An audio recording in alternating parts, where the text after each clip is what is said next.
Good morning, everyone. Thank you for being here with us at the 36th Sustainable Agriculture Conference. My name is Mariana Spence with Carolina Farm Stewardship Association, and I am here this morning hosting Strengthening Local Economies with Food Hubs. I'm going to pull in our panelists into the view and let them introduce themselves, and we will get started.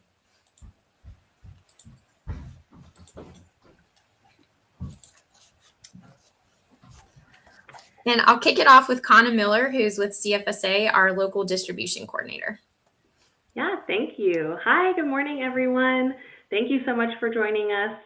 I'm so excited to have our panelists joining us for this discussion this morning, representing some very different food hubs from North and South Carolina. Again, my name is Kana Miller, and I'm the local food distribution coordinator for CFSA. Oh, and we just lost Liz, I think. I'll bring her back. There we go. And in my role as local food distribution coordinator, I work with a network of food hubs, farmers, and community partners interested in increasing food security and addressing chronic health issues with local food box programs. I'm also the coordinator of our Farm Share program, which was started in response to the pandemic as farmers were struggling to find markets and millions of workers were losing their jobs. In the beginning, the Farm Share program allowed food hubs, including High Country Food Hub and Sandhills Ag, which you'll meet in a couple minutes, to purchase from local farms and pack food boxes with produce, meat, dairy, and eggs from local farmers across the region, and then were distributed to communities in need. And as we all know, the COVID-19 pandemic caused all of us across the food system to pivot and respond to inefficiencies in our food supply chain. We saw the power of food hubs and their capacity to respond to the needs in their communities with programs like Farm Share, GrowFood Carolina's Soil to Sustenance, and adaptations in food hub operations such as satellite pickup locations and delivery. And so again, just as a reminder before we jump into our panel discussion, I want to encourage folks to drop questions in the chat box. We'll definitely have time for questions at the end to get questions from the audience. So I'm really just going to turn it over to our awesome panelists this morning to do introductions. But again, I'm so excited. So we've got Mary Walsh from Swamp Rabbit Cafe and Grocer, Davon Goodwin from Sandhills Ag Innovation Center, Liz Whiteman from High Country Food Hub, and Benton Montgomery from GrowFood Carolina. So I'll just go ahead and hand it over to y'all. If you'll just do some brief introduction, tell us a little about yourself and the food hub you represent, where you're located, and sort of the region or communities that we serve. And we can just go ahead and start with Davon and then Mary, Liz, Benton, and go like that. Thanks, y'all. Well, thanks for having me this morning. So I'm Davon Goodwin, the Executive Director of the Sandhills Ag Innovation Center, which is located in Ellerbe, North Carolina, which is Richmond County, located in the Sandhills part of Richmond, part of North Carolina. I've kind of got into farming in a unique way. After being injured in Afghanistan in 2010, I found myself kind of needing a new purpose, and agriculture was that purpose that I kind of found, and been doing it ever since.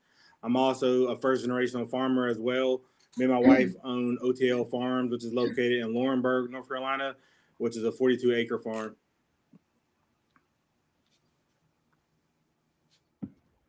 Awesome. Mary, you want to introduce yourself? Yeah, hi. I'm with the Swamp Rabbit Cafe and Grocery, and we started a cafe and grocery 10 years ago, dedicated to sourcing as much as we could from local farmers and food makers. And I guess about 5 years ago, there was a need for someone to provide distribution for local food. And so for us, the food hub part kind of happened organically.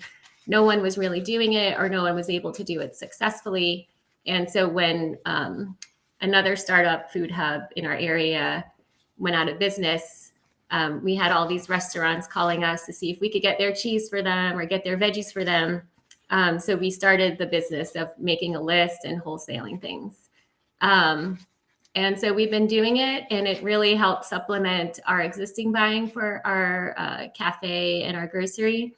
So it's been a success. Of course, it's had many challenges. but we feel like there's still tons of potential. 2020 kind of put everything to a halt. And so this year, again, we're focusing on growth where we kind of weren't last year. We were just surviving. Yeah, I definitely hear that. All right, Liz. Liz Whiteman. I'm the operations director for Blue Ridge Women in Agriculture, which is the nonprofit that runs the High Country Food Hub. We are an online farmers market that's based in Boone, North Carolina, in the northwestern part of the state. We work with over 75 producers who are within a 100-mile radius.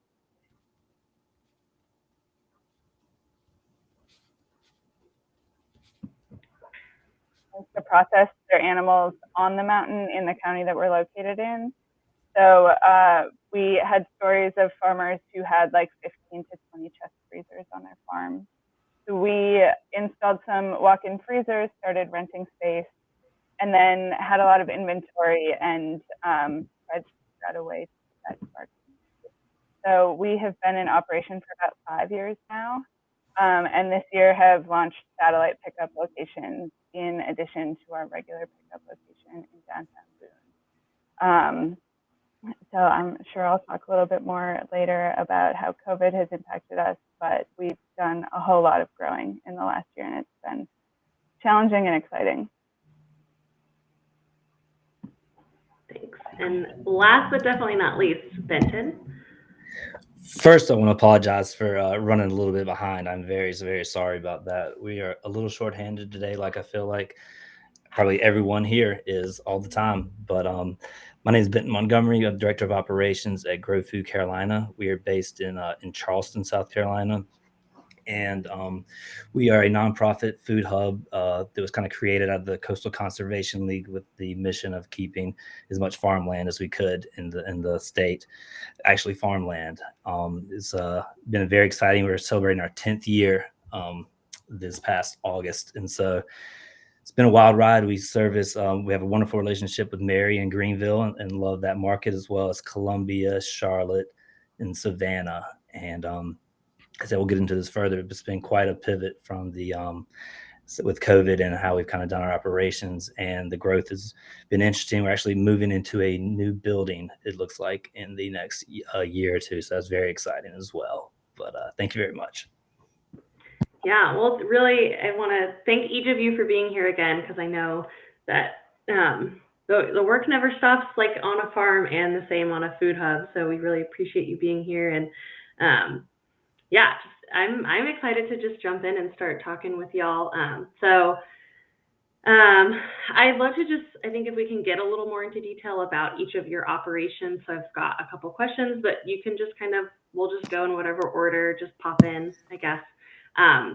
So if y'all can each sort of share a little bit about the farmers that you're purchasing from, especially if you have like a farmer success story, maybe a farmer that recently started selling to you and is now a regular supplier, or it's really like helped the farmer sort of shift their farm business. Yeah, maybe we can just start there.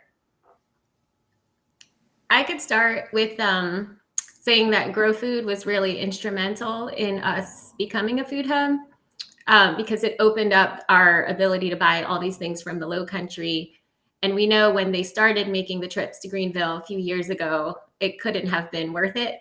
Or maybe it was, but I think that, it took a lot of courage and risk to take the first step and committing to, I'm going to drive 3 hours away every single week. But I think and hope that business has grown. And I know that our purchasing has increased, and our ability to offer things to customers who want to buy local has really increased. So that's a big part of our partnership, is the Food Hub network. And I'm not sure what number we're at now, maybe like 6 or 7 food hubs are in this network with us. And it's really nice because, we all need to be successful on our own, and we could view ourselves as competitors with each other, but we communicate a lot. We share advice. We provide support for each other. And so I think, like, I saw a question, like, what's the difference between a food hub and a traditional place, is that I think we're all nice people and we want to see farmers succeed. And so we'll do things that may not necessarily be profitable, but it's for the greater good. So that's been really like fulfilling. And then on the farmer side, I feel like we have so many success stories to share. But I know just in the last year, like we've had several farmers that lost all of their restaurant business. And many of them had reached out to us in the last year saying, hey, if it wasn't for you guys, I would be out of business because I would have had no sales. And, you know, we have the added bonus of we have a grocery, and we did have a period of panic buying that coincided with all the restaurants shutting down. And so we were really able to fill the need and buy everything that they had that they would have normally sold to restaurants. And so I think that happened kind of all around. And so that was really rewarding and a great story to share. Yeah, I'll go ahead and go. So I probably should have said this in the intro, but our food hub has definitely shifted. I would say we're 4 years old now. The first 18 months were really we're kind of founded on being farmer focused and make sure that farmers have access to technical assistance and equipment and anything else that they may have needed. Well, when COVID started, we got a lot of phone calls, like probably many other food hubs got, where a lot of our farmers were concerned about the products that they already had in the field, and they were kind of worried about, where those products were going to go. And so we got a lot of calls about, do I destroy the crop? I mean, what do we need to do? And we had a small kind of a micro grant, and we started our own kind of CSA program. And through that program, kind of exploded what we do now and kind of changed our whole model. Because we really seen that farmers, I think, liked our concept, but they really wanted us to be on the buyer side. And so when we started to be able to purchase products from them, it really just catapulted, their sales, but also our impact. Because the way we look at our food system here in the Sandhills area is we serve particularly low income and food insecure communities. That's kind of our model. And so that's a model that has worked for a lot of different reasons. And I feel like the farmers, they're getting a really good price for their product, as well as our communities are getting access to fresh fruits and vegetables that they desperately need. And I think one success story is we had a farmer who's pretty big into pasture poultry, and at the time when COVID first started, he lost all his restaurant accounts, so he needed a place to store his meat birds at until the business picked up. And so here at the facility, we have cold stores that we rent out to farmers, and the freezer space that we have right now is full of product. But we were able to kind of meet our farmers where they are and make sure that they have everything possible to make sure that they can, sustain the kind of wave of COVID, but also grow their business as well.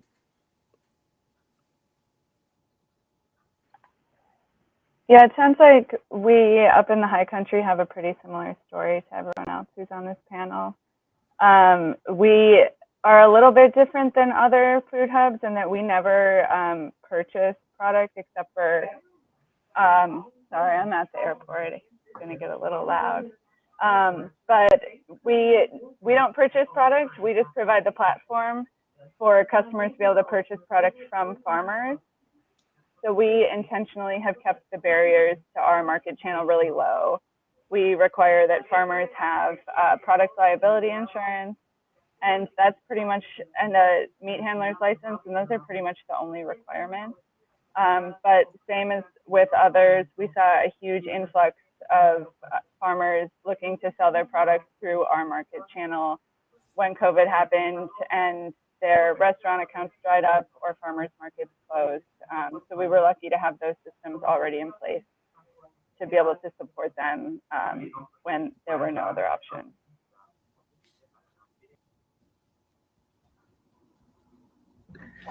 So at GrowFood, as far as how we develop our relationships with growers, is that we have gone and visited all the growers that we work with outside of the stuff that we work with our food hub partners like Swamp Rabbit and Fresh List and stuff with. We do go visit those farms.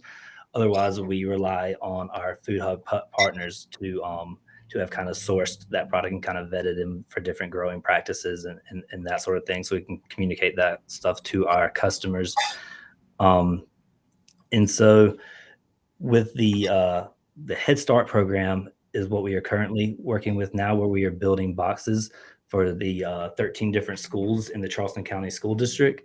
And that sort of program has allowed us to greatly increase the amount of product that we're buying from our growers, which is super, super exciting. And it's allowed us to work with a co-op down in St. Helena Island that's kind of recently popped up, the Gullah Co-op. That's been really exciting because it's been a group of growers that we have not had successful history with, and that this program has kind of allowed us to kind of buy in volume that allows us to kind of actually work with these folks in a really exciting way. And if you haven't met Susan Pavlin before, she's kind of helping getting everything going down there with that group, and they're doing really, really exciting things. And that's one of the more recent success stories that I'm super, super excited about, and looking forward to continuing.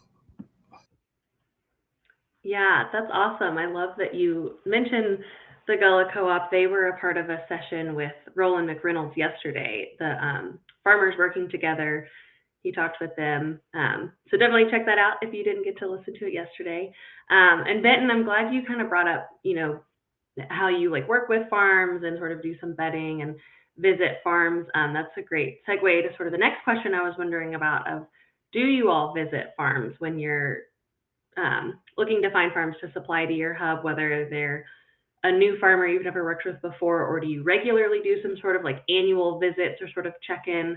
And so if you do go to farms, what does that look like? Like, what are you looking for? What are you hoping to learn? And are there certain, sort of requirements or like certifications that you need your farmers to hold?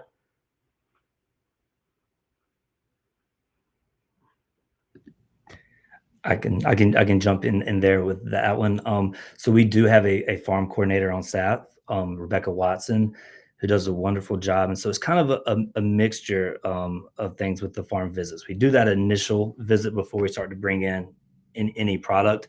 And initially, a big thought behind that was as we were trying to avoid any kind of reselling situation where growers would be bringing in product that wasn't theirs and then bringing it to us. We wanted to actually see the farm and know what was being grown there. But more so, what it's turned into is just kind of a listening session and just kind of fellowship, just kind of gaining trust, getting to know each other more so than anything. That seems to be what folks enjoy more than anything, is kind of having people out to your place, establishing relationship and trust. But that initial one is where you kind of get your paperwork together. We have the liability insurance. We do not currently require GAP. We are moving more and more to that requirement, but Rebecca handles all of the kind of OG certs, GAP certs that we kind of keep on hand. But we try to get out to folks once a year. Obviously that changed a little bit with COVID, but we definitely try to do that just to show our face, because it just seems to really, really go a long way over time. We were in a rotation. We don't always visit a farm like when we first start out, and because usually when we start out with a farm, we're buying for our grocery and it's not as large of a volume and we don't know how much it'll turn out to be. But anyone we're buying a lot from, we try to make it out at least once a year. And we were getting in the rotation of doing 4 visits per month, but then we didn't do any in 2020. And so we've slowly started picking that back up again. And for us, when we go, we try to bring as many staff as possible so that they get to see, like someone in the bakery gets to see whose raspberries they're using. So we keep that connection alive and exciting.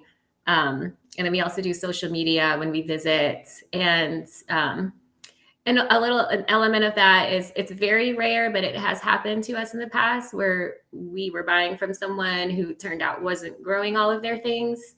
And so it is nice to see the fields and put your eyes on things, and just so that we can tell our customers with confidence, we were at the farm, and that means a lot. And I think our farmers usually really appreciate it when we come out and see them, because they're usually really proud of their work. And so I think just for the relationship and for developing trust and education, like it's just a really good thing all around. So we hope to get more this year. And for us, we do require harmonized GAP. Our facility is harmonized GAP, we do accept, just, your traditional farm gap, audit, but we do try to get out to many farms as possible. But the requirement of gap has made it tricky for some of our local growers, just because we don't have as many gap certified farms in like the local area that we would like. And so, but it's one way that we can ensure that they are following food safety guidelines and that we're following the same guidelines here at the facility when we pack and redistribute that food back out. And I see Nick has something about the obstacles. We have provided cost share with the facility. So we will work with growers, and obviously CFSA has been a great partner with coming to our facility and doing any gap training as needed. But we do see that the gap, cost is a huge issue. So when a farmer, we try to buy as much as we possibly can to make sure that that audit was cost effective for that grower. And so we try to have the conversation like during this time of the year for next year, just to kind of see what growers are thinking about growing and kind of seeing, is there a situation where we may have to have assistance? There are state funding that North Carolina does have for gap, cost share assistance.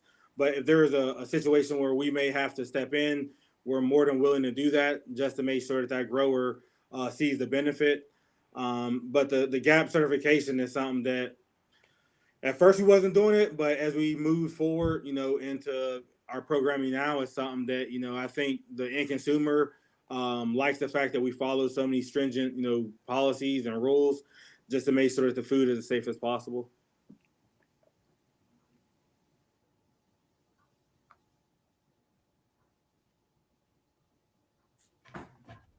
I can chime in here. So we do not visit all of our farms annually. We've really struggled with how to implement an inspection policy, and this conversation's giving me some good ideas to maybe just get it out of the way at the beginning. We do have an annual one-on-one meeting with every producer that sells through our platform.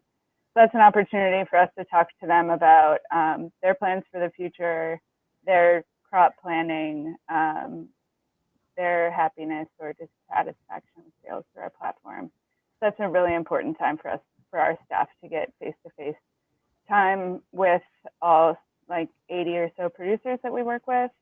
We do not require GAP certification, mostly because we have just seen that it's too cost prohibitive and time prohibitive for the farmers that we work with. It's something that we definitely are looking to explore in the future. And as I mentioned before, we require product liability insurance and a meat handler's license. Those are pretty much the only things that we require of producers, and that they're growing or adding value to whatever they're.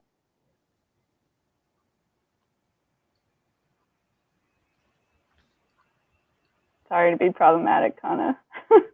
No, you're fine. Yeah. Yeah, well, I know that you all kind of touched on this a little bit sort of in your intros, but I think one of the things that I really love in my sort of brief so far time with CFSA, with working with food hubs, is that it really seems like every food hub is different in terms of like your operations and sort of the services and programs that you're providing. There's obviously like some similarities and parallels, I think, all across the board between different food hubs, but I do feel like there's sort of a degree to which, like, if you've seen one food hub, you've seen one food hub, because you all are so different. And I just think that that's so cool. And so I was wondering if you each could just sort of briefly share, like, sort of what your markets and sales are that you're cultivating, and then sort of also within that, what kind of programs you offer. So, and I know you all sort of mentioned this, like, and this could be sort of pre-pandemic too, if that's helpful, but like, are you just helping sell to restaurants? Are you running CSA or food box programs? Are you doing direct to consumer versus wholesale? And then in terms of sort of programs that you're offering, this could be for your customers or for your producers. So Davon mentioned providing some shared use storage space, and then there's some talk of doing like some production planning with your farmers. So If each of you could just sort of briefly describe your markets and then the programs you offer. Because I thought there was a question in the chat box about the difference between wholesale distributors and food hubs, and I think that this kind of helps give that picture. There's a lot of overlap, but I think food hubs can get maybe a little bit more personalized, so I would just love to hear y'all's take on that. I could start. I think one big difference between food hubs is whether they keep inventory like GrowFood does, but and I think it's called just-in-time ordering. That's what we do. So we get our availability from farmers, and that can be a process, especially for a new farmer, of trying to reach out to all these different people, have them give you pricing, case size, and like any other information that you need. We send out a list, and then people have a deadline to submit orders, and then we immediately send orders out to our farmers and to our food hub collaborators.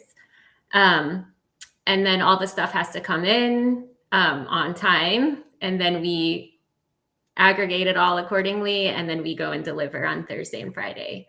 And so that's kind of our cycle, and it can be pretty hectic. And we've considered, well, I don't think we have the storage space, but maybe there's some risks associated with it, but it would be nice to just get 20 cases of carrots and then try to sell them until they're gone. But we haven't yet quite taken that leap. And I don't know that we will anytime soon. But that is how we operate the food hub part. For the most part, our grocery is in our kitchen is one of our food hub's biggest customers. And so that's, in a way that's really nice because we know it's a guaranteed, unless it like terrible weather or it rains every day, we're always buying plenty of stuff from our farmers. I don't remember the other aspects of the question, but I could pipe in maybe if I hear other people talk. I think you pretty much answered it. It was just sort of your markets and then what programs you offer for your producers. Mm-hmm.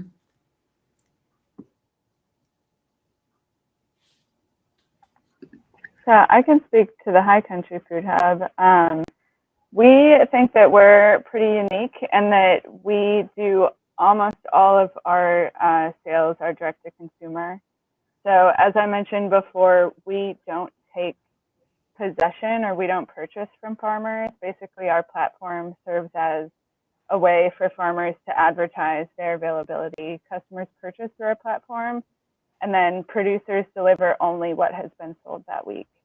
They deliver that on Tuesday, and customers come pick it up on Wednesday. So we spend a lot of time sorting customer orders and making sure that like the products that one customer bought from 6 different farms all consumer.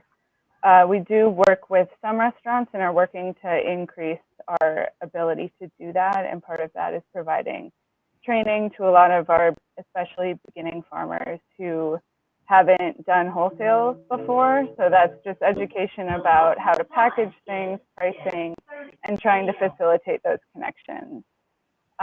We also, we participated in Farm Share, and we're doing another type of food box program right now that's funded by resourceful communities. So we're working with groups like Hunger and Health here in Boone and other hunger fighting organizations to help distribute food to people who otherwise wouldn't have access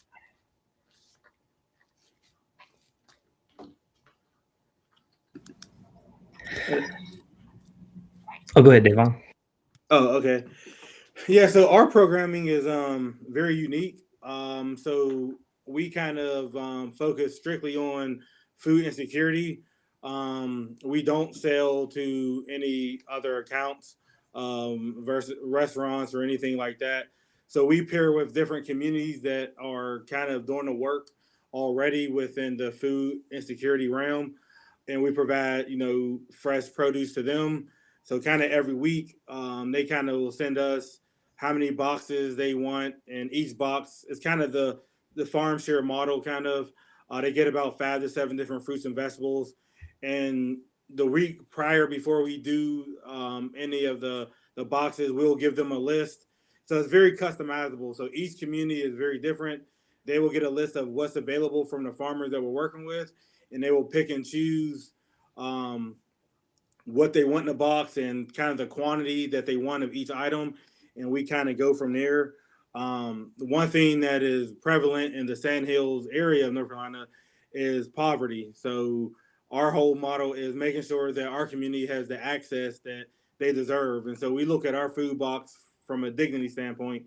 Um, Not to throw the food bank under the bus, but the way they do their food distribution, I don't really agree with it, because obviously these communities that we're serving are already pre-exposed to a lot of different health outcomes that are on the negative side, and so we want to make sure that we're kind of trying to combat that and being proactive and making sure that they have fresh fruits and vegetables at their disposal, because most times when we do go to communities, we're the only source of the fresh fruits and vegetables, and so it's been a really unique model that has kind of worked. We pay our farmers the price that they want, obviously within some reason. And so it's been a different outlet for the farmers, just because we have packed a lot of boxes over the last, 18 to 20 months. And so we look at this model to continue as we go in the future. This is probably one of our sticking points, just because the fact that I think it's a win-win for our farmers and for our community. And the tricky part is the fact that it is customizable. And so, I mean, we don't really pack the same box at any given time. And so each community, depending on who they're serving, will want different products. And so we do a lot of surveying to make sure that, they kind of know the people that they're serving, as well as making sure that, we're kind of hitting the mark when it comes to the services that we provide them.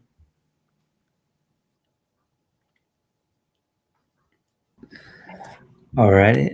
Just to clarify something, because my farm coordinator is going to be very mad at me, is that we don't currently require GAP, but we do require a food safety program for each of our growers, and we're strongly, strongly encouraging everyone and pushing everyone to go towards GAP. And actually, Kim from CFSA is an amazing, amazing resource. And to any of the growers out there, you really should not be scared of GAP. There's a lot of awesome resources, and once you kind of get that first bit of your paperwork built in, it really can run pretty smooth, and it keeps you from being shut out of markets, and it can be really helpful. So gotta get that out of the way for sure. But as far as our markets go, before the pandemic, we weren't really doing any direct to consumer. We were doing all restaurants, grocery stores, and other food hubs, Whole Foods, Harris Teeter. And since the pandemic, we've done quite a big pivot to a box program that we run locally, where we release like 40 to 50 boxes that folks will pay for. And obviously, the biggest thing by far was the Head Start program in conjunction with Trident United Way, where we have a 16-week distribution to the different schools in Charleston County, which is allowed for a much bigger crop planting situation, where we're currently in the mix of that right now. We're planning for spring and summer, trying to get everything set up so folks can buy their seeds by December, when a lot of things seem to come into a shortage there. So we kind of go through on a week-to-week basis of, you guys can kind of expect this much from us, and we're basing a lot of that off of these different box programs that we're currently working with. And as far as we've also become much more community focused, as far as we saw how great the boxes could be with the Head Start. And so now we're working with the Humanities Foundation, the local food bank here, folks who really know the communities that need the help and their ability to distribute. We work as far as building the boxes, helping provide heads up on what's going to be in the box so that recipe cards can be developed, and then allow the folks who know the community best to be actually the ones setting up the distributions, locations, and times. And I don't see us going away from this direct to consumer model and attempting just to find more and more box programs, because it's unbelievable what is done for how much product we can source from our growers in return. It's can't say enough about how this pivots just kind of changed the whole vibe of what we do. And it's great to sell to restaurants and grocery stores, it really is, but to sell directly to consumers has been a big change that I really appreciate.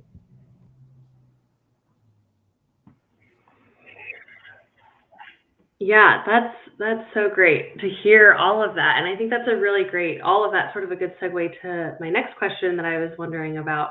Um, I think each of your sort of models have your unique ways of sort of getting at this, but I think we've seen, especially during the pandemic, that the food hub model can work really well to help increase food access and food security in the various communities that you serve. Um, and so I'm curious sort of if you all have thoughts on why you think the food hub model works well to do that.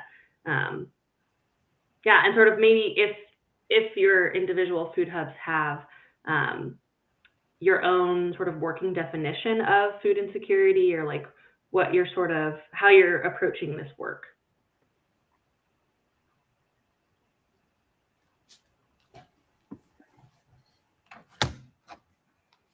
Well, we are, and we've always been in an area classified as a food desert, and so. But I guess this is like a big challenge that we're always struggling with. You know, we want to pay our farmers a fair price, and so our stuff is just going to be more expensive than a conventional grocery store. And so we are in a food desert, but then the price of our things is just higher so that people who don't have as much income can't really shop at our store or feel like they can't. Um, and so that's a challenge we're always struggling with. And there's some things we can be competitive with, or we are intentionally, like apples and other staples. We try to keep prices low so that it can be more accessible to people. But that's always something, like, I think since we opened, we've always tried to make efforts to like serve more communities and fill the void in our food desert. But really, like, making food more accessible, kind of, that has to include like the true cost of growing food.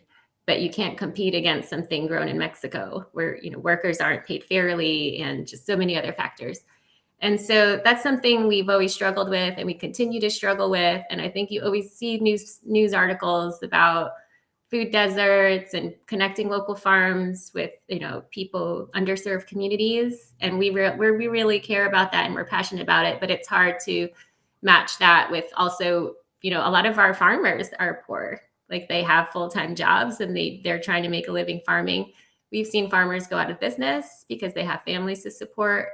And so we're always trying to find, it's hard to do, I guess, fill that need without some kind of subsidy, is what we found. But it's something we care a lot about, and we're always trying to figure out ways that we can help fill that void.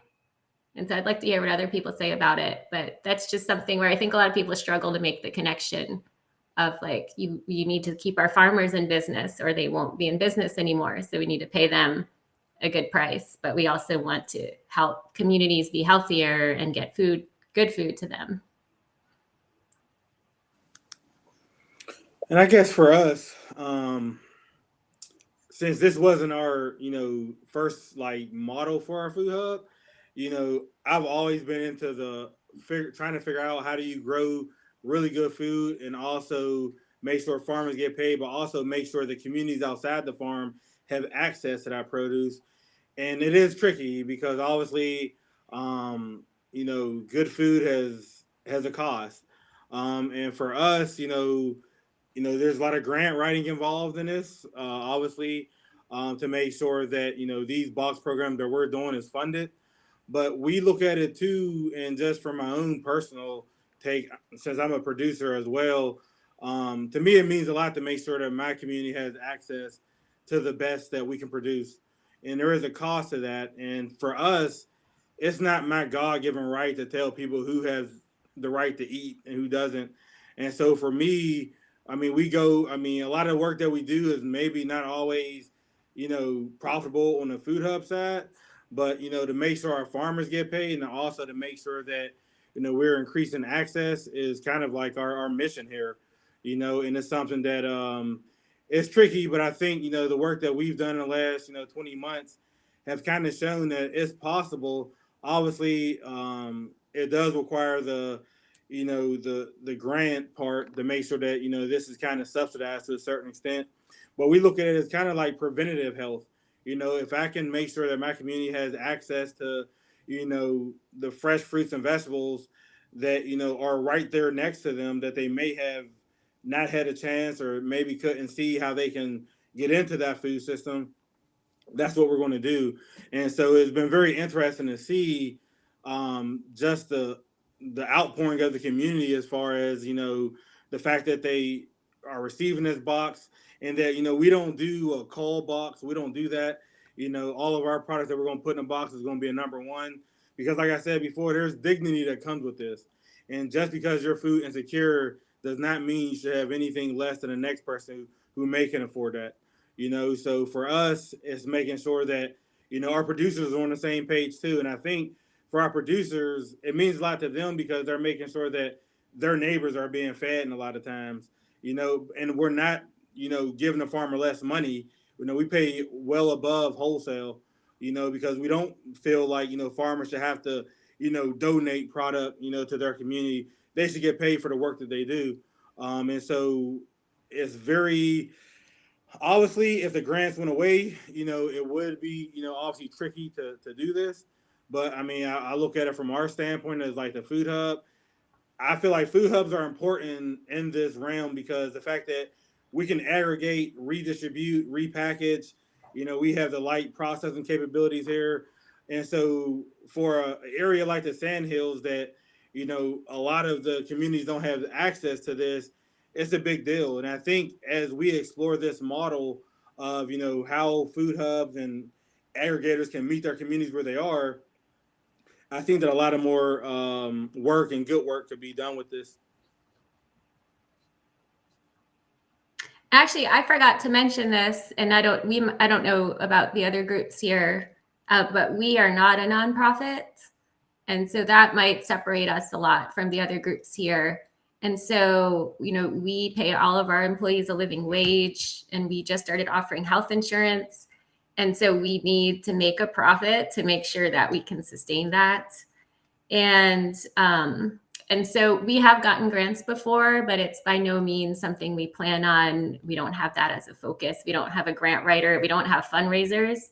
And so that's pretty different, I think, between us and other groups, is that we need to make sure we have that profit so we can keep buying from our farmers. And so that makes our struggle just a little bit trickier.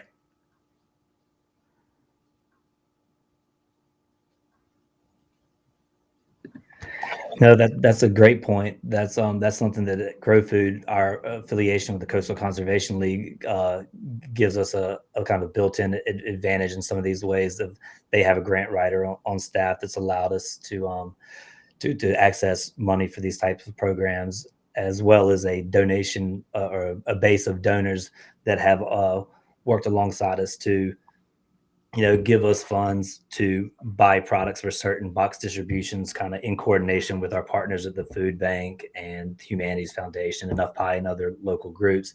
That's been huge. So the same situation to where we can pay a fair price and have number one product in the food boxes versus kind of the leftovers and number twos. That is a focus of that as well. But it certainly is a very different scenario when you have the resources of a grant writer and a donor base. So I've always admired that actually about Swamp Rabbit, your ability to kind of maneuver in that world. It's obviously very different.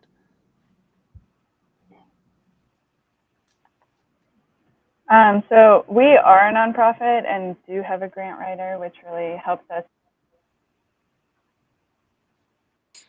Some of the programs like the food boxes can share. Another tactic that we use to increase food security in our community is that we administer the Double Up Food Bucks program. So that allows people who are using federal nutrition benefits like SNAP to be able to get like double the value of their dollars if they're spending it on local produce. So we think that really helps make produce and meat, things like that are not very accessible, more accessible. But we also recognize that price is only one barrier to local food, especially in our area. Transportation is a huge barrier. to people being able to access local food. And we know that having a pickup location that's in downtown Boone that requires that someone is able to get to a place that is not their work during business hours is really difficult. So that is one of the reasons that we're expanding to satellite pickup locations. So we have started 3 satellite pickup locations so far and hope to expand to 5 to places outside of the town of Boone, to places like Banner Elk, Ashe County, places that we know that people really face barriers to getting into the town. And we're hopeful that that will be another way to make sure that more of our community can access these important food sources. Yeah, Mary, I'm glad you mentioned that Swamp Rabbit is for-profit, because I think that that is just like another interesting dynamic within food hub operations of ones that are for-profit versus nonprofit, and how that does change operations and can have its pros and its cons. I'm curious if any of you are able to accept like SNAP or WIC with any of your sort of like market outlets. We accept it. Yeah, we accept SNAP, but we're not able to accept WIC through the food hub. Yeah. Were you gonna say something, Benton? No. Okay.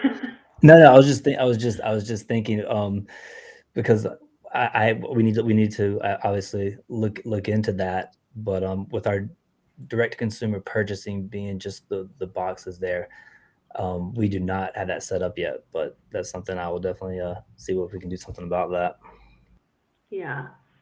Yeah, and I just really appreciate sort of each of you, I think, highlighted this really important issue of ensuring with all of these programs. And I think particularly food box programs are sort of like direct to consumer, especially when those programs are going towards folks experiencing food insecurity or just having sort of food need in their community. The desire and the importance of also making sure that the farmer's getting paid a fair value, and just sort of making sure that, like, all across the board from start to finish, that the sourcing of that food and the distribution has this sort of like full circle effect of benefiting everyone along that sort of supply chain, which is really, really important. And I think that's something food hubs are able to do well. And,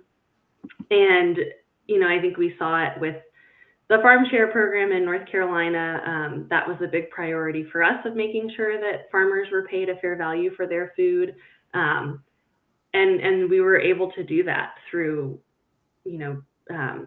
grant funding and donations from Blue Cross Blue Shield. And we have a request with the North Carolina General Assembly for further funding. And so I think that does just sort of highlight, I think, like another sort of important issue of like, how do we sustain these sources of funding so that these programs don't have to ask farmers to donate their produce, or just like figuring out a way to have it be mutually beneficial all across the board.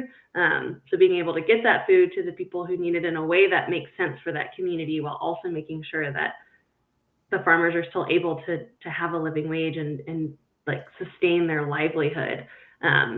And that requires reliable sources of funding, in whatever form, whether it's like doing a big donation or getting a grant or something, having some sort of fund that you create. So figuring out how to sustain these programs, I think, is really important in the long run. And so sort of, I guess on that note, I'd really love to hear sort of from each of your perspectives how you've seen sourcing from local farms and sourcing local food, how that impacts the economy and the communities that you serve. And especially if you have, a story that sort of highlights the success of a community partnership, or you've seen some sort of like local economic development impact or something like that, or just, sort of any like holistic problem solving that you've seen with the impact that sourcing local can have in your community.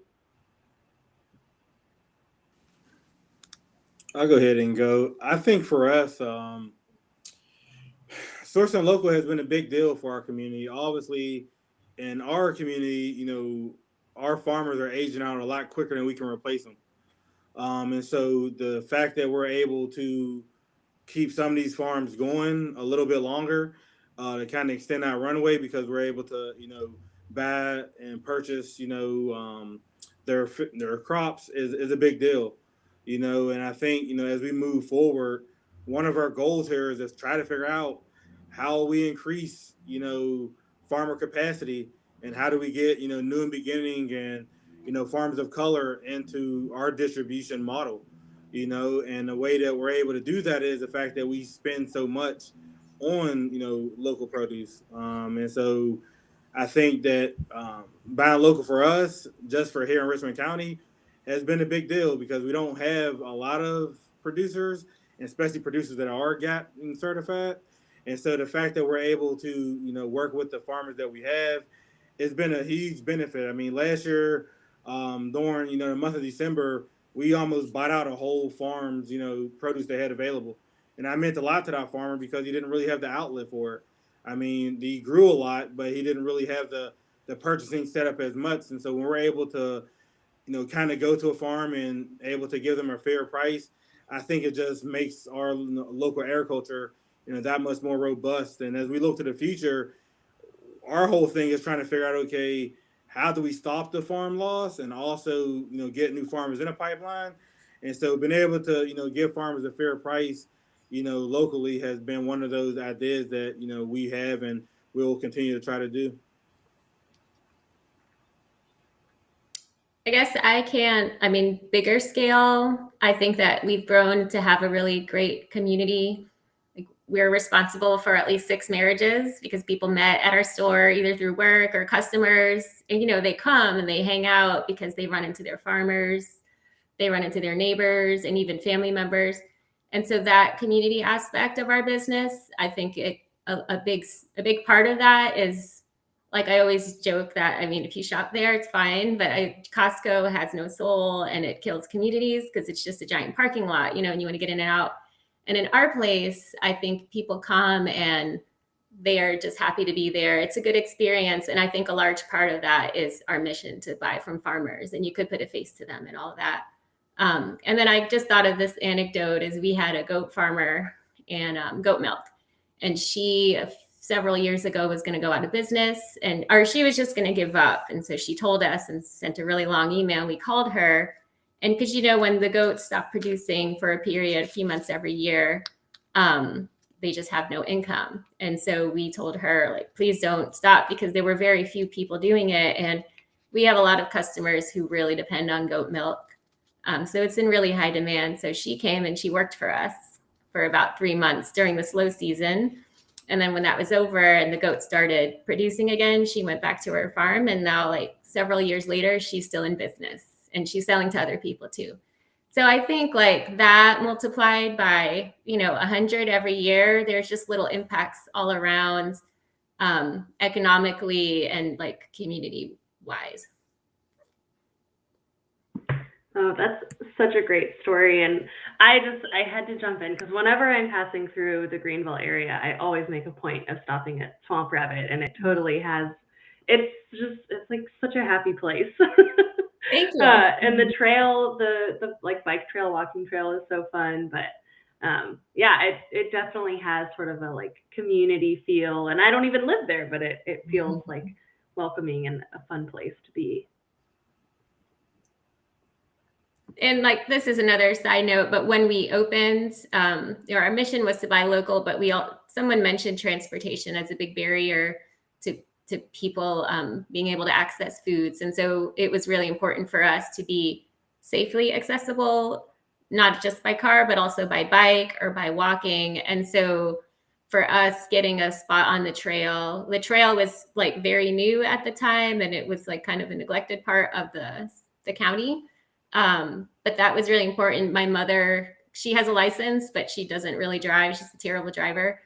So people like her, like, she would always walk to get our groceries. And so that was important to us. And I think that has a lot of positive effects in the community too, when you have alternative means to get to a place safely.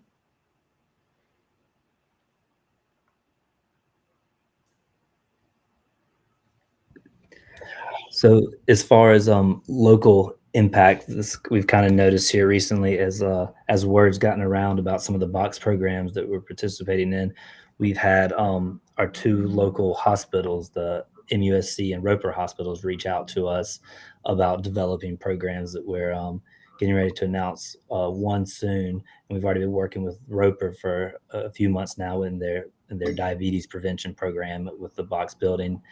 And another one that kind of surprised me more so was people reaching out about wanting to volunteer with us and to help build the boxes to the point where it was becoming so much to handle that we had to kind of rearrange some of our staff's priorities and had to actually make someone kind of a part-time volunteer coordinator, which is very unexpected, but really exciting that we've had some people reach out and want to be part of it and help us build boxes and just be part of the whole experience, which has been super exciting. It's really exciting with the hospitals reaching out to us and wanting to be involved. So that's kind of a big part coming into to next year. So for local impact here in the high country, we actually had our biggest year ever in 2020. We had 4 times any previous year's sales last year. So we really saw that as having had the systems in place, and a lot of our community was going to the grocery store and saw that they couldn't purchase ground beef or eggs or things like that. And the fact that they turned to their community, we see as like really a strength of our business model. So that almost $900,000 is money that otherwise would have left our community. And instead, we saw farms who had their biggest year ever in sales despite the pandemic. So we're really proud to have been able to facilitate all of that purchasing power staying in the community, and also really allowing a lot of our farmers to not only survive the pandemic, but be able to expand their operations.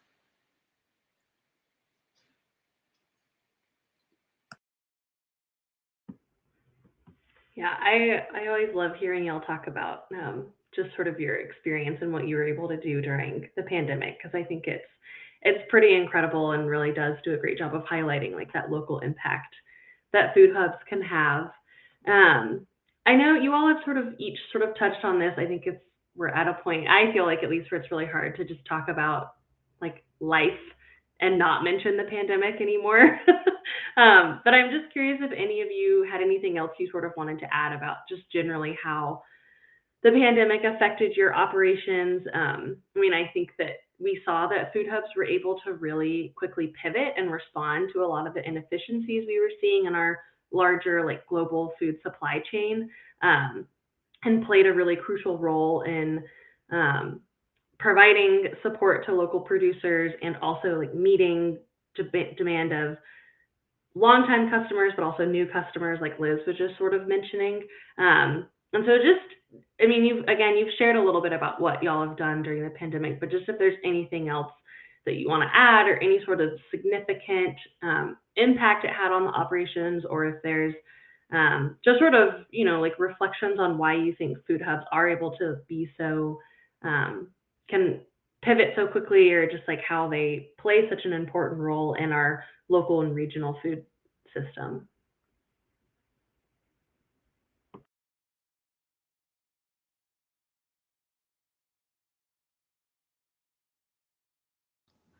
I think maybe because we're smaller and more community oriented and mission driven, we were able, it was like starting the business over again. I was working 80 hours a week again, and we had staff working really hard. We were like moving stuff around every day. And like a place like Whole Foods just couldn't do that, and another regular distributor, they're just so much bigger and more established that they couldn't make the changes we made so quickly. And we made an online store, and it was just me and one other staff person staying up all night for like a week. But like one good like reflection I had is this is more the grocery side than the food hub, but I think it's similar. We're on this listserv for groceries and small independent groceries like us. And like months after the pandemic started, like maybe in February or in the fall, somebody said, "Oh, we finally got our online store up and running." And I remember thinking, like, what have you been doing all this time? And I think it's just harder when you're bigger and you're getting your stuff through conventional channels and distributors. It's just harder to halt and change that kind of stuff. And so we had the same thing, like there were chicken shortages everywhere, but our farmers still had plenty of chicken. And so I think it was like really revealing. And I think some people appreciated local more. But now that everything is, has been getting back to normal, we hope we can, retain the people who tried local eggs for the first time, and paid a little bit more for them. So we're just trying to keep that momentum going. And I think for us, the pandemic really it shined a light on a lot of inequities in the system that we already knew that was there, but it kind of shook it up, and we really started looking at our community outside the food hub in a more holistic way. Before, like I said, we were pretty much farmer focused and wasn't really focused on the broader sense of community. And I think the pandemic kind of honed in on that because we had a lot of calls about how are we going to best not just help farmers, but help people who are food insecure within our region. And so I think for us, COVID was kind of a gift and a curse. Obviously, you don't wish a pandemic on anybody, but I think it really shook up. I think the food system here in our region to make sure that we need to be investing a lot more dollars into the local system. And I think that as we look forward, I think that will be a larger conversation on how does food hubs best fit in our local environment, but also how they don't just help one sector of the community, but help the whole community. And so I think that the pandemic, I feel like it shook it up enough for us to maybe have some more radical changes, if people want to look at it that way, for us moving forward to make sure that we are looking at food insecurity and all these other markets that maybe exist, and how do we best make sure that local is at the priority at not just the funding level, but also policy when it comes to local government and state government. And so I think that as we move forward, I hope that the changes that the pandemic have kind of shaken the system up will be here to stay, and then we can find other innovative ways to make sure that local works for everybody.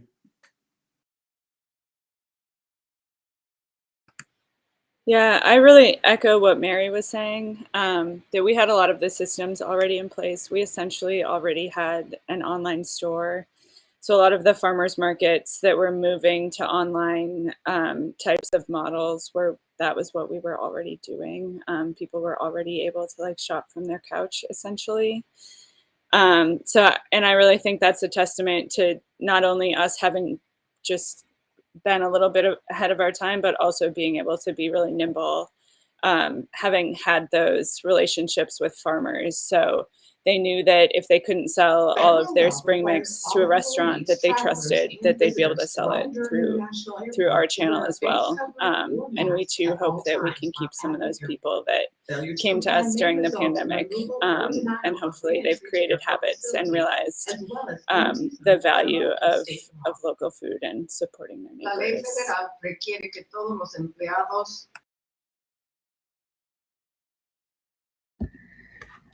And so, much like Swamp Rabbit alluded to, early in March and April, we kind of had to shut down to I was the only person on site for a few months there, kind of handling all receiving, and we were still doing chef pickups. And we saw, obviously sales drop off dramatically. I think the first deliveries we might have started making back were actually to Swamp Rabbit, because they still needed product, which was very, very exciting.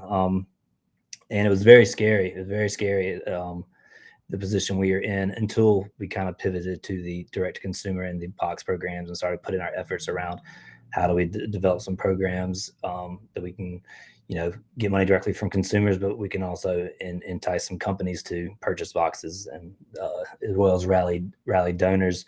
It's also exciting to see how many people's buying habits shifted to CSAs. We have a customer here in the Low Country called Low Country Street Grocery, and we, they kind of went from a middle of the pack customer to being one of our top customers, and it was, and they've kind of maintained these high numbers of subscriptions, and a lot of these CSAs that kind of popped up seemingly overnight have maintained, and that's very, very, very exciting to see, and hope to continue to see that sort of support moving forward for folks.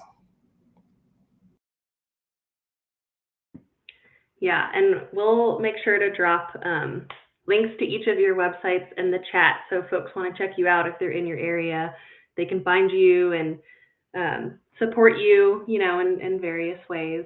Well, so I do want to make sure that we've got time for some Q&A with our audience, but I have, I think, one final question for each of you, and then we'll sort of open it up because I see that we've gotten a handful of questions in the chat, and I want to make sure we've got time for those. This has just been such an amazing conversation. I've really enjoyed hearing from each of you, and I've learned a lot, even though I knew a lot about your work already. But I think, just as like a good final question, how can the sustainable ag community best support you in the work that you're doing?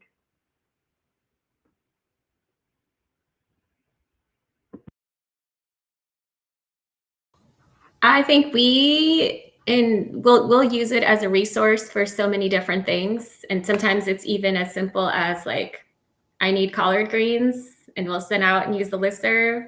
Or sometimes we might need advice on how to handle a new issue. I think it has a lot of resources that, like, when we need it, it's one of the first places we look to. Along with like our fellow organizations doing things like us, it's really nice to have that resource.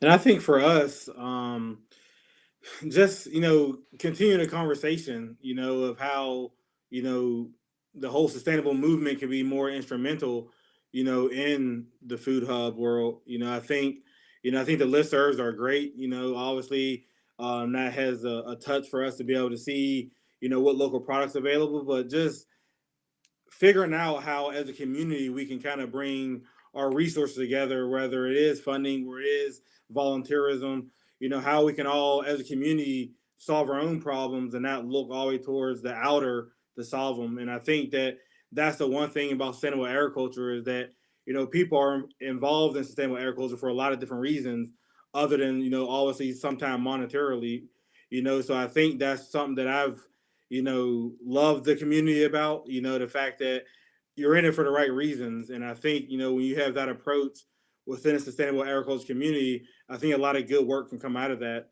And so I would just say, for us to continue to have the conversation on how these regional and local networks can kind of work better with each other and a broader community to kind of, solve some of the issues that we see.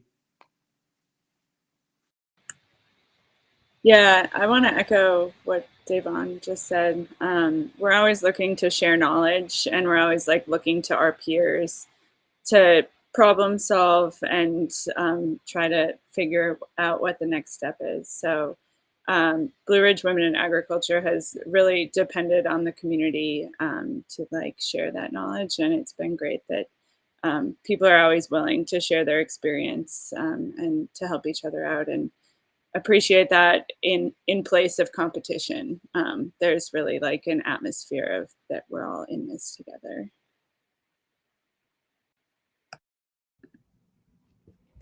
Yeah, and just kind of reiterating some of the same about the sharing of resources, whether or not it's like pushing a skeptical grower about food safety, shooting them butts information over at CFSA, or if we have a grower in Greenville or the upstate area, and they, for some reason, which I doubt it, they don't know about swamp rabbit, making sure to push them that way.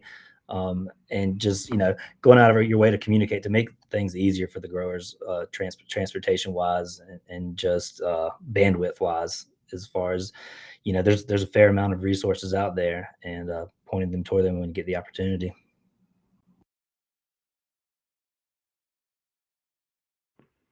Yeah, that's That's great. I love just hearing like about resource sharing and stuff like that. It definitely seems like, especially the smaller food hubs are like pretty well connected with one another and do a really great job of like lifting each other up and supporting one another, and not sort of just being in like direct competition with one another. Well, yeah, so I just wanted to make sure that we could get to some of these questions in the chat because it looked like we had a good amount coming in. And so we've got just some comments that I'll share. Nick just shared, good morning, everyone. I'm so excited about this panel. Food hubs are so important to strong and resilient local food systems. I definitely second that. And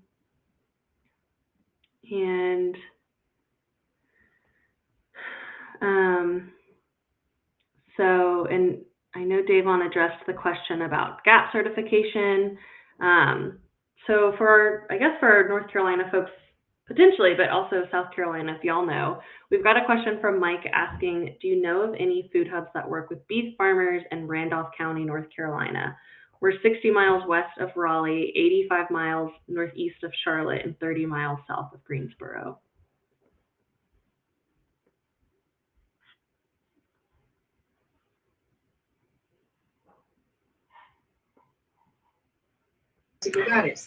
Someone mentioned Fresh List in the chat as well. I thought that was a good suggestion. I don't have any others. Yeah, yes, I am glad that someone mentioned Fresh List. So they are a for-profit food hub based in Charlotte, and they were also one of our farm share partners. And because of sort of Charlotte's location right there close to the South Carolina border, they do a lot of work in both states and source from producers from both states. I know they're connected with the South Carolina Food Hub Network as well, so they could definitely be a good link. I know, Mike, maybe we can connect too, because there's been a lot of conversation sort of in the Triad region about trying to get some food hubs started in that area because there isn't a food hub for the Triad. And I know that there are some conversations specifically happening in Randolph County, so I'd love to sort of loop up with you about that. We've got a question from Mamudullah asking, who coordinates requirements at the community end? I'm not sure I'm totally following that question. Maybe if you want to follow up in the chat. You might be referencing when we were sort of talking about like the requirements that you all have of your producers.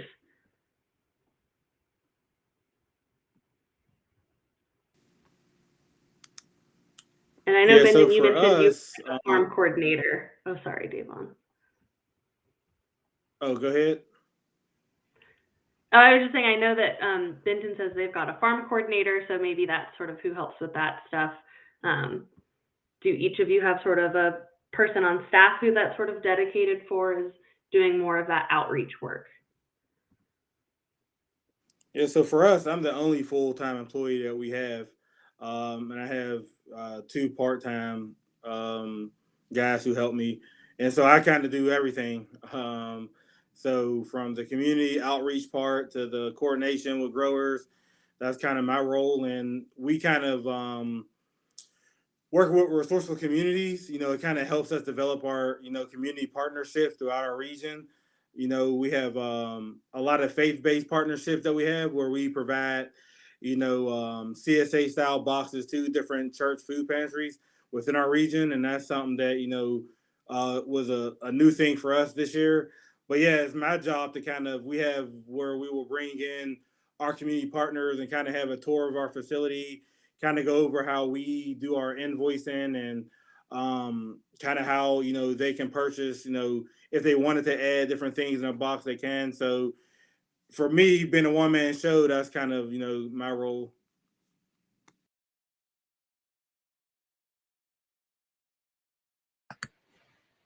We have a producer programs coordinator she does all of the onboarding of any producer. So she meets with them before they start listing products and makes sure that they understand what we're requiring and what we're all about, and then we understand kind of their farm operations as well.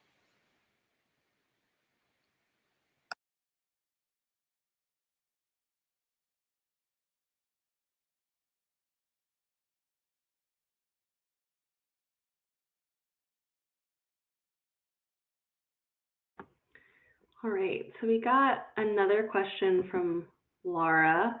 Um, I'm curious if there's anything you were able to do from a composting and reduction of packaging perspective, given your various sourcing and packaging models.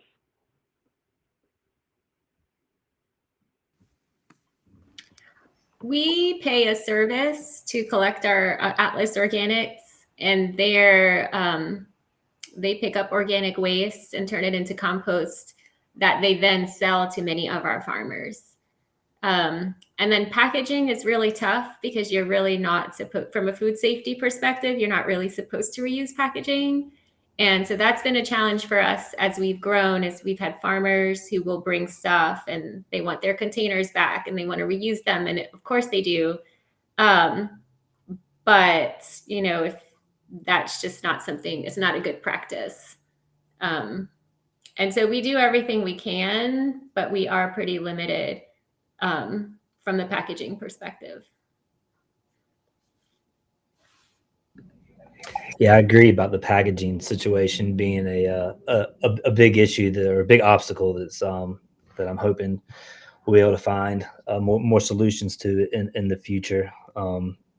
Some of the stuff with the box programs is that we are able to take a lot more stuff in bins and larger packaging, so there's a little bit less, but in general, it's the same kind of food safety issues that you run into constantly. And I'm just hoping our technology continues to improve and that we have more recyclable containers coming through with a little bit more integrity in the boxes, so that we don't have as much stuff trying to fall through. But it's getting better. I've seen it get better, and that's exciting. Yeah, for us, unfortunately, since we do have the harmonized gap, we do not reuse any boxes.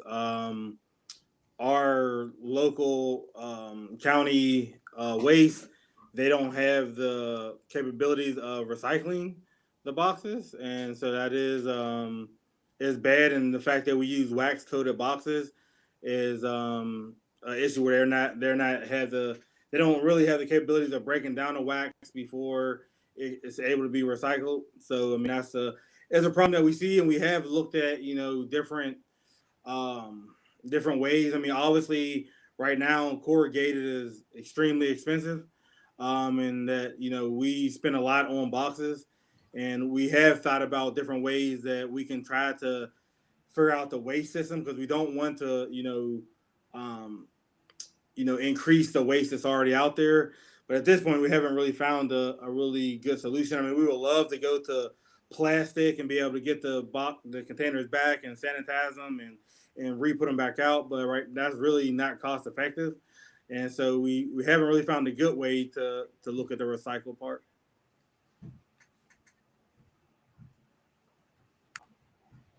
We've struggled with the same issues. We have some producers who found really innovative ways to package in paper or biodegradable materials, and would really like to help them share that knowledge with other producers, because it's definitely something that is on our minds and on the minds of our customers and our producers.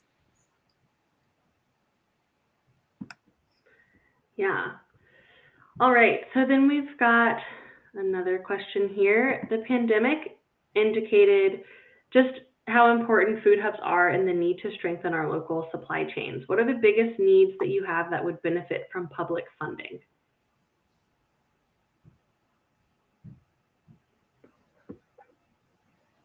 We need more refrigeration. All of these things, they're like very expensive capital investments. And so we, as a for-profit business, we typically wait until we're about to like burst and explode, and then maybe we'll get that walk-in. But we have a lot of challenges. But typically the bigger things, like it's scary for us to invest in that kind of stuff.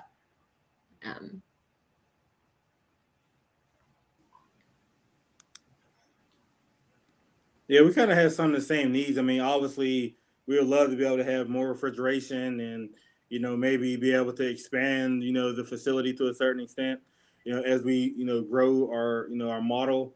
And then more funding to be able to, help communities that are in need. I think that there's a lot of money when it comes to food insecurity, and I think there needs to be a greater conversation on maybe the reallocation of funds, to where food hubs and even on the for-profit side can their work that they're doing is great, and that they will benefit from I think a reallocation of funds. I think there's a lot of money out there, but I think it all doesn't trickle down the same way to food hubs. And I think that as we look at state, regional, federal policies, that's something that we really need to look at, and how we fund food projects, especially when it comes to local government, to make sure that these food hubs that are providing a service to their community, that there are economic benefit that they could tap into to make sure that they're able to not just sustain their operations, but grow them to a point that they look to, but also make sure they're able to meet their community where they are. So in that same vein, we would really benefit from like permanent funding for like the food box programs like Farm Share. We'd really like to do cooperative production planning with our farmers, and it's really hard to get commitments from farmers when we know we only have funding for 8 or 12 weeks. So being able to say that like we'll be able to purchase in this volume for the next 3 years would like really be beneficial.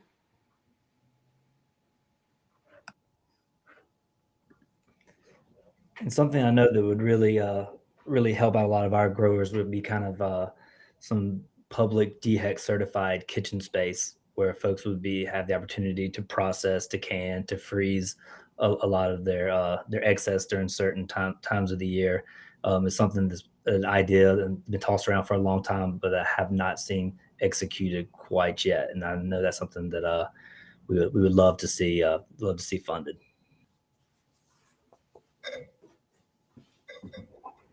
Yeah, that's great. I think cold storage is like that. There just never seems to be enough cold storage, and never enough money to get the cold storage that we need. So, yeah, Nick's a part of our policy team, and our policy team at CFSA is working really hard to try to get some public funding to support food hubs, and especially around cold storage for sustainable agriculture. Yeah, everything does come back to cold storage. That's the truth. Well, anyone else got any questions? I see. Looked like there was maybe a follow-up to Mamudilla's question. I'm still not quite understanding, but I think maybe he's curious about maybe more like who the communities are that you're working with, and like what sort of their needs are. He says this was to that earlier question about like the work that your sort of farm or producer coordinators do around sourcing and stuff like that. He says, when you say that communities give us a requirement, who in the community will do that?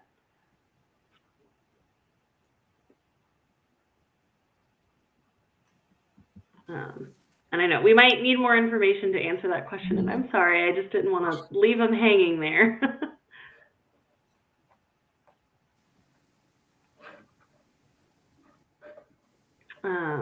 Yeah.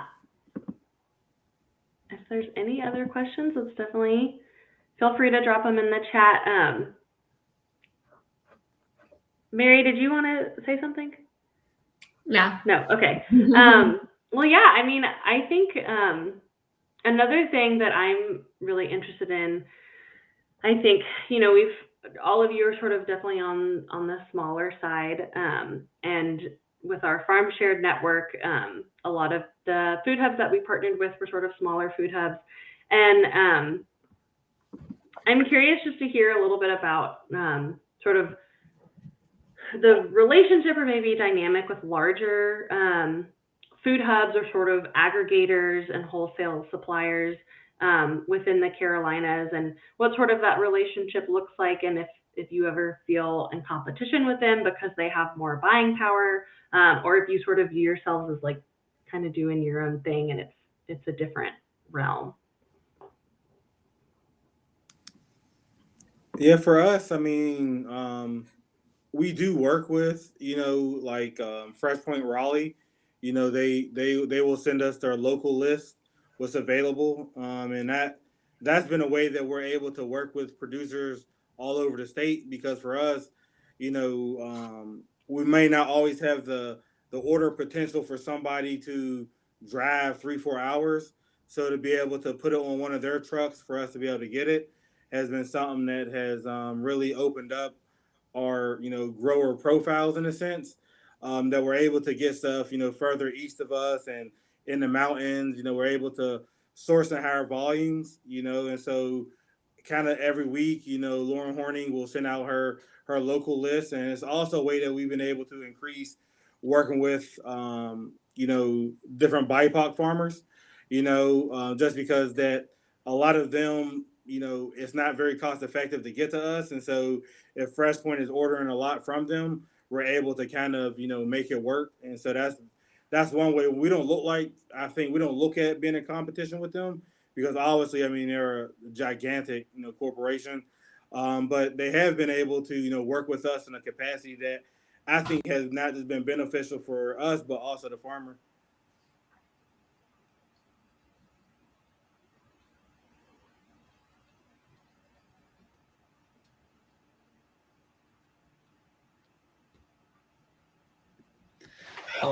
So we've had a relationship with Limehouse Produce in town, and they're the kind of the big distributor here, and did not have much of a relationship at all for the first few years, to where they kind of viewed us as competition, but in reality we were much smaller and did not really have much of an impact there, and never really viewed them as competition. But over years kind of chipped away and have kind of established a nice relationship where we share resources as far as buying boxes from each other, and every now and then having produce ride on each other's trucks. But for the most part, no issues as far as just being on completely different scales.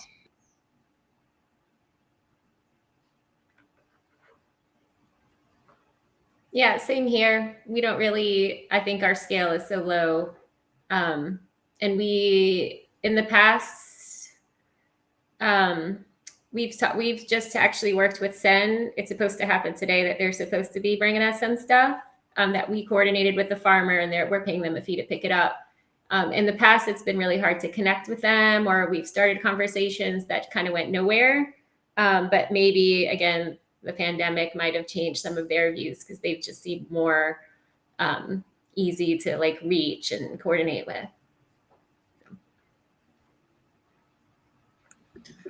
That's actually a great example, Mary, using Sin Brothers in particular, is that the relationship with them has changed quite a bit since the pandemic. They have seemed much more open and willing to working with these smaller hubs. So thank you for bringing that up, and kind of reminded me they've been an awesome partner for us, kind of since all of that's begun.